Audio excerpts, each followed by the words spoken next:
সাংবাদিক বন্ধুসকল, দুটামান বিষয় আপোনালোকক অৱগত কৰাৰ কাৰণে মই মাতিছিলোঁ। আৰু সেই দুটা বিষয় হৈছে কি যে যোৱাকালি আমাৰ যি জেনেৰেল পাৰ্পাছ কমিটিৰ মিটিং, অৰ্থাৎ জেনেৰেল পাৰ্পাছ কমিটি মানে হৈছে কি সাধাৰণ কাৰ্য উদ্দেশ্য সমিতি। আৰু সেই সাধাৰণ কাৰ্য উদ্দেশ্য সমিতিৰ যোৱাকালি সভা অনুষ্ঠিত হৈছিলে।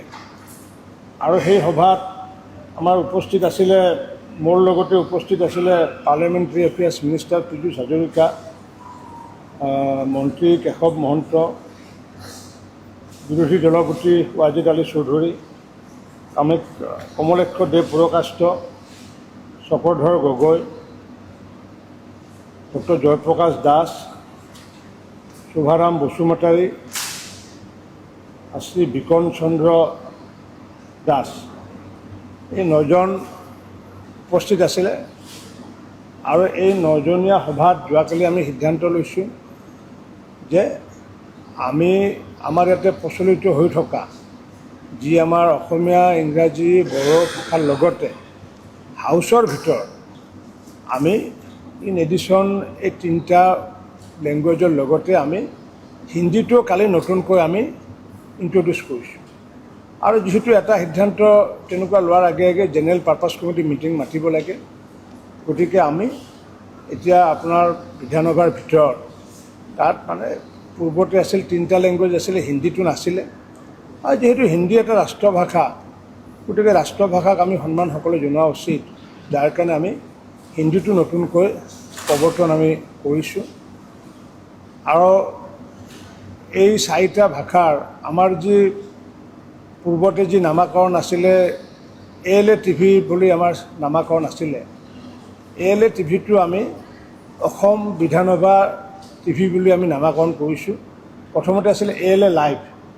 ALA লাইভ বুলি ক'লে এইটো ক'ৰ পৰা আহিলে, কি আহিলে, সাধাৰণ মানুহে একো গম নাপায়।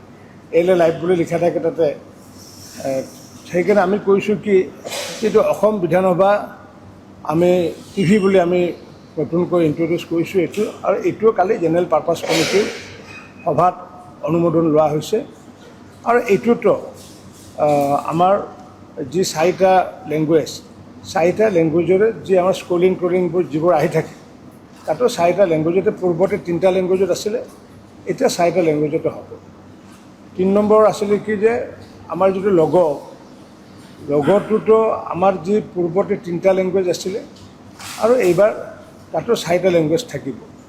গতিকে এইখিনি মই আপোনালোকক জনোৱাৰ কাৰণে মই ইয়াতে আপোনালোকক মাতিছিলোঁ যে নতুনকৈ হিন্দীটো আমি ইণ্ট্ৰডিউচ কৰিছোঁ। বিশেষ একো নাই, বিধানসভাৰ সময়ত আমি আপোনালোকৰ সকলোৰে সহযোগিতা বিচাৰিছোঁ। আৰু দুই এটা মোক কথা কৈছিলে সাংবাদিক বন্ধুসকলৰ পৰা যে যিহেতু ইমাৰ্জেঞ্চিৰ সময়ত মেডিকেল ইউনিটত যাতে যাব পাৰে, কাৰণ কিয় প্ৰেমিচেছৰ ভিতৰত মানে যিটো পাছ, এই পাছটো তাতে নাছিলে। আমাৰ মেডিকেল ইউনিটত কোনোবা আমাৰ সাংবাদিক বন্ধুসকলৰ ইমাৰ্জেঞ্চি কিবা যদি মেডিকেল ইউনিটত যাব লাগে, উইদাউট কেমেৰা তেওঁলোকে মানে তাতে যাব পাৰিব, যদি কিবা ইমাৰ্জেঞ্চি নেচাৰ হয়। 2-এজন মোক সাংবাদিক বন্ধুৱে ভিতৰতো সুধিছিলে যে আমি এছেম্বলিৰ ভিতৰত মেডিকেল ইউনিটটো, কাৰণ আমাৰ যিহেতু সোমোৱা বন্ধ আছে তাতে, তেতিয়া মই সেইকাৰণে ইতিমধ্যে মই মাৰ্শ্বেলক জনাই দিছোঁ যে আমাৰ ইমাৰ্জেঞ্চি নেচাৰত আমাৰ সাংবাদিক বন্ধুসকলৰ যদি হঠাৎ কিবা এটা প্ৰয়োজন হয়, তেতিয়াহ'লে তাত মানে যাব পাৰিব। এইখিনি কথাৰ কাৰণে মই আপোনালোকক মানে মাতিম। থাকিব। আমি নতুনকৈ হিন্দী আনিছোঁ। এতিয়া আমাৰ মানে বিধানসভাৰ ওপৰত মানে যিটো লিখা থাকে, মানে স্পীকাৰৰ চেয়াৰৰ ওপৰত পূৰ্বতে লিখা আছিলে, মানে তাত মানে 3টা লেংগুৱেজ আছিলে, তাতে মানে অসমীয়া, ইংলিছ আৰু বড়ো আছিলে। আমি তাত আমি কি নতুনকৈ আকৌ আমি হিন্দীটো সোমাই দিছোঁ। থাকিব, এইটো পূৰ্বৰ পৰা আছে। এইটো সদনৰ ভিতৰত পূৰ্বতে 3টা আছিলে, এইবাৰ 4টা হ'ব।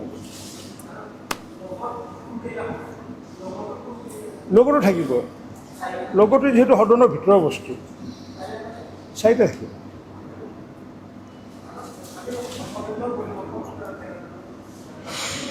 সৰ্বদলীয় বৈঠকত এইটো কথাই আলোচনা হৈছে, সকলো আমাৰ দলপতিসকলক আমি আহ্বান জনাইছোঁ যে পূৰ্বতে এনেকুৱা হয় যে মুখ্যমন্ত্ৰী ডাঙৰীয়াই যেতিয়া কথা পাতি থাকে মানে তেতিয়া ইণ্টাৰাপ্ট কৰে।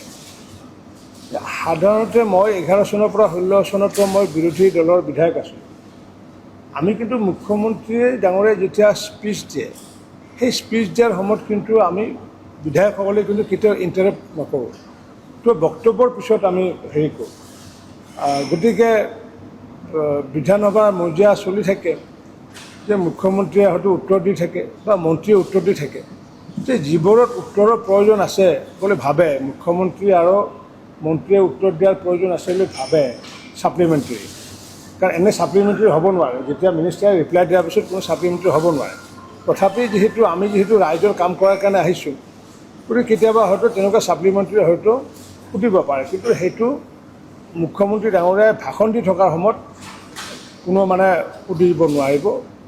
মুখ্যমন্ত্ৰীৰ ভাষণ বা মন্ত্ৰীৰ ভাষণ শেষ হোৱাৰ পিছতহে এইটো হেৰি কৰিব। আৰু এইটো আমাৰ সৰ্বদলীয় যিসমূহ আমাৰ দল আছিলে, তাত কংগ্ৰেছো আছিলে, অসম গণ পৰিষদে হওক, বি পি এফে হওক, এইটো সকলে সৰ্বসন্মতক্ৰমে এইটো মানে সমৰ্থন জনাইছে যে যদি তেনেকুৱাকৈ কোনোবাই যদি ইণ্টাৰাপ্ট কৰে তেতিয়া স্পীকাৰৰ ওপৰত দায়িত্ব অৰ্পণ কৰিছে। স্পীকাৰে যি সিদ্ধান্ত ল'ব লাগে আছে স্পীকাৰে সিদ্ধান্ত ল'ব। য়েছ, LOP, মানে স্পীকাৰ, মুখ্যমন্ত্ৰী আৰু LOP যেতিয়া কথা কৈ থাকিব তেতিয়া মানে ইণ্টাৰাপ্ট কৰিব নোৱাৰিব। এইটো আমাৰ যোৱাকালি সৰ্বদলীয় মানে সভাত এইটো সিদ্ধান্ত